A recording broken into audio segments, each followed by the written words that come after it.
Good. Now tell me a little bit about Traxxas. This is a big time sponsor for you. They've got a really neat car. I mean, would you ever thought your sponsor would be a remote control car for grown up kids? Yeah, no, I never did. I thought it was awesome. You know, when they first came on board and I met them, I thought, I mean, what a cool sponsor to bring them out here to the NHRA drag races and to have, you know, radio control cars. I mean, everybody loves a radio control car. It doesn't matter if you're an adult or a kid or a girl or a boy. It really doesn't matter. I was telling them when I first met them, you know, it would be really cool if this worked out because I loved radio control cars as a kid, and I mean, I think it'd be really cool. And now they're bringing out, you know, these funny car radio controls, and they are so much fun. They go about over 70 miles an hour, oh, wow. and they're going to start selling them. And they got Traxxas one and all Team Force, all of them. So it's gonna be cool. That's all right, cool. And so from what we've heard and seen on the video, they actually stage and they kind of do a burnout and stuff like that. They do. They're very realistic to, you know, the real thing. So I mean, the body, the aerodynamics on the car is pretty awesome when you see it, and you can lift the body up and you can see the chassis of the car, which is pretty cool. I mean, they did everything they can to make it as similar to the real funny car as possible, and I think they did a great job, and I'm excited for the fans to see it and try it out. They're definitely a lot of fun. Our crew guys were playing with them all last weekend, so man, they're just a lot of fun. They stay pretty straight, but the fact that it can, you know, do a burnout and stage and do a run, it's pretty awesome. That is awesome. I bet you more dads will be buying them for themselves than the kids, right? Hopefully everybody. Yeah, right? All right, well, thank you for coming on the Thunder Road Show again. We're so proud of you and so glad to see you making rounds and doing this thing. It's awesome, and we're happy for you. Thank you so much. Yeah, I'm excited. Hopefully we'll continue doing well the rest of the season. That's cool. And, you know, we remember the Driving Diva segment. We started with your sister back 4 years ago, and it's cool to have you a part of the Driving Diva Thunder Road Show. Yeah, so, thank you. All right, thanks a lot. Good job.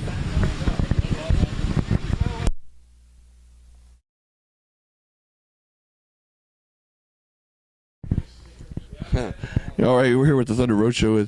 Like I said, we're at KT Performance in Katy, Texas. This is the automatic Pro Mod that Paul Brandt owns, and Johnny Dominator, who won the crew right here, and Bud Moore. These guys have set this car up and are doing last inspection before the race this weekend. They're going to fire it up a little bit, make sure it's firing on all 8 cylinders, and we're going to get a little taste of what a automatic Pro Mod, but low 4-second car sounds like at a shop.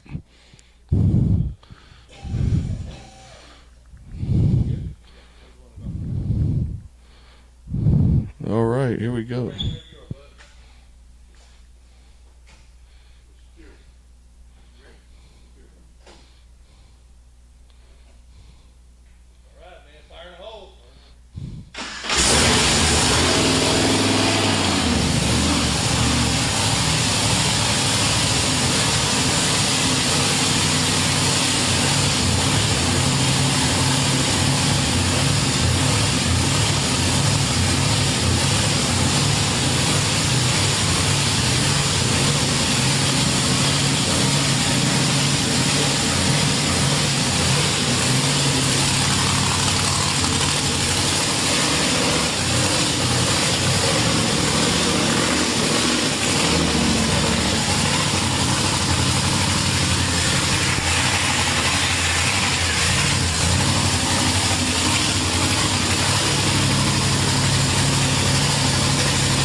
For some reason or another, you sounded a little taller on radio.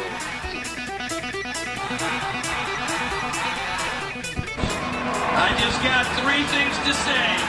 God bless our troops. America and gentlemen, start your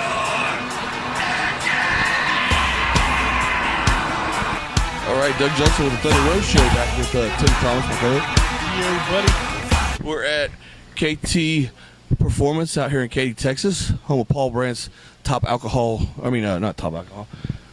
Automatic Pro Mod. Yeah, and we were discussing the NHRA national event. So let's recap that while we're fresh on our mind. Right. Morgan Lucas won Top Fuel. Yep. You had Mike Neff won. Mike Neff, Funny Car. Funny Car, who didn't get into the show till the fourth round of qualifying. Yeah. That was a goofy deal. I know you were there Friday. Yeah. And I know you had to miss Saturday. You had football game and Yeah. everything with the kids. But that was the goofiest thing because the fourth round of qualifying, I mean, he wasn't in the show. Like, solid out of the show. He was like 20th out of 20 cars. Yeah. And there was some of the other guys in the photo corps, we're all sitting there hanging out going, he's got to do it. It was like Jack Beckman, another that didn't make it in. I mean, just to tell you how tricky the track was for those fuel guys. It was incredible. Yeah, it was. And so, you know, Height makes it in, qualifies well, but doesn't make his fifth in a row. Nope. But Neff, who barely made it in the show, took it and took Well, another win home for Force Racing. And we talk about another good friend of the show, Antron Brown, was in the same situation. He didn't make it into the show until the fourth round of qualifying. Up until that point, there was a question that he was even going to make it down the track because he had been blowing the tires off all weekend long. And he finally makes it in, and guess what? He goes all the way to the finals and finishes runner-up to Morgan Lucas. And he blew the tires off at the final. And he did. They So- overtuned the car. Overtuned the car. So, good friend of ours, Eric Enders in Pro Stock, qualified fifth. Dave Conley, who happened to show up for the second race in another Cagnazzi car, tuning for Erica, qualified third. Came in at the last minute, and his first qualifying pass was slow because the track was green. First car out, and then he goes out and sets it on it and shows that he can still drive and makes it to third and makes it to the finals. Erica had a mechanical issue with a screw, 25-cent screw coming out on one of the Dominator carburetors, and caused her to go out in the first round, which was real sad because we wanted. Because we were planning on being able to do a little bit of extra in between rounds with Erica. And okay, how'd that run go? And we didn't get that chance. I know, right? We were stationed in her pits when we weren't in Morgan Lucas's pits, and kind of disappointing. Back and forth. Yeah, and it was kind of disappointing for us. But she come off a big finish, runner-up finish in Z-Max, and went out to Greg Anderson, who happens to take her out every time they match up, and I don't know what it is. He's determined not to lose to a girl and not to lose to her. 508. Yeah, 508 rule. But anyway, so it is what it is. But fortunately, he got taken out by Conley this weekend. Well, absolutely. It was a funny thing. I never.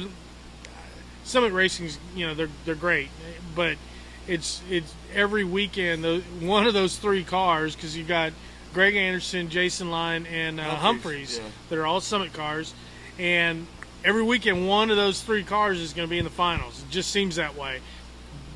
The funny thing that I was getting to was on the track, on the wall, we're sitting there taking pictures. Well, the Summit guy comes out because those three cars are running back to back to back. So they go out and they video for their promos and everything like that. After after Jason went down, then Greg Anderson goes down. His only hope, Luke Skywalker, Star Wars, if you guys know that. But anyway, Humphreys goes out, and the guy looked like he was completely freaking deflated. Yeah. It was like camera went full. And I was like, oh, I feel bad for that guy. Yeah. He just lost his job. Yeah, right. Well, so then we have Pro Stock Motorcycle was a neat finish, and they're on a limited circuit, but those guys are always really cool. and it's cool to see. They added 20 pounds to the Harleys, and some of the guys were complaining about that, and they had to change setups, and it took Hines all weekend to figure it out.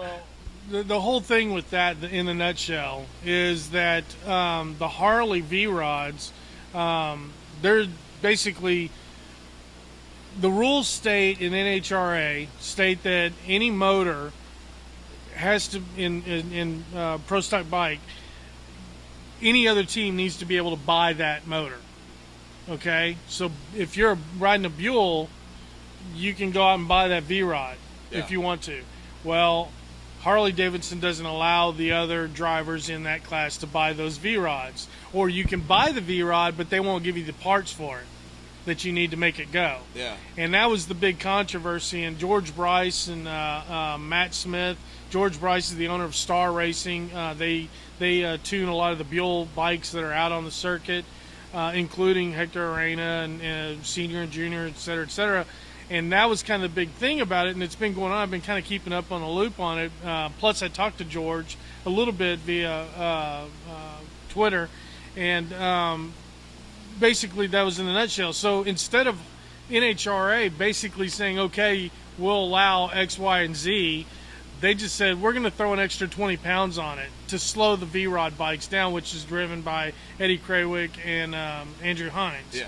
So that was their answer, their solution. It still didn't create the parity that the rest of the drivers in Pro Stock Bike are really looking for, but at least it's a quick fix. Otherwise, there was rumor that a lot of the Pro Stock Bike guys were not going to show up for the Houston race. Yeah, and you know what? 20 pounds doesn't sound like much, and it's not in a car. But 20 pounds on a bike, when all these guys are like jockeys for horses, and you have to put the weight. I mean, they got to be light. And if you notice, you sit there and look at those, either they're females or they're small guys. Right. Well, and the other thing too that was interesting about Pro Stock Bike this weekend was who qualified number 1 and number 2. Hector Sr. and Hector Jr. Yeah, the Hectors. The Hectors qualified. The last time that happened was, I think, in 2008 in Phoenix. Or no, it was last year in Phoenix, but it was the other way around. It was Hector Jr. was number 1 and Sr. was number 2. So that was kind of neat to see. Hector Sr. is now the Cat in the Hat. Hold on to chance, lest we bleed ourselves, and then say